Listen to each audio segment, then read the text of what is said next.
Lebih dari separuh bisnis Amerika di Tiongkok mengatakan mereka khawatir tentang kemerosotan lebih lanjut dalam hubungan bilateral antara dua ekonomi terbesar di dunia. Hal tersebut terungkap dari sebuah survei yang diterbitkan pada hari Kamis, 23 Januari 2025. Melansir Reuters, survei tahunan oleh Kamar Dagang Amerika di Tiongkok menunjukkan 51% responden khawatir tentang kemerosotan di masa mendatang dalam hubungan AS-Tiongkok. Survei tersebut dirilis beberapa hari setelah Presiden AS Donald Trump menjabat untuk masa jabatan kedua dengan ancaman peningkatan tarif perdagangan atas impor Tiongkok. Hubungan yang stabil dan konstruktif, yang didasarkan pada hubungan ekonomi dan perdagangan, sangat penting tidak hanya untuk kemakmuran kedua negara kita tetapi juga untuk stabilitas ekonomi global, kata Ketua MCM China Alvin Liu.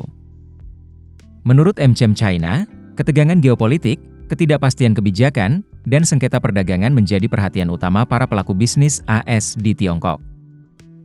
Saya pikir ini menunjukkan pentingnya menjaga hubungan Tiongkok-AS yang stabil, sehat, dan berkelanjutan, kata juru bicara Kementerian Luar Negeri Mao Ning dalam konferensi pers rutin pada hari Kamis sebagai tanggapan atas pertanyaan tentang hasil survei.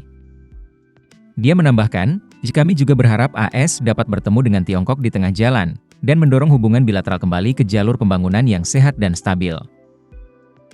Survei terhadap 368 perusahaan anggota MCM China diselesaikan antara Oktober dan November tahun lalu, sebagian setelah Trump memenangkan pemilihan presiden pada tanggal 5 November.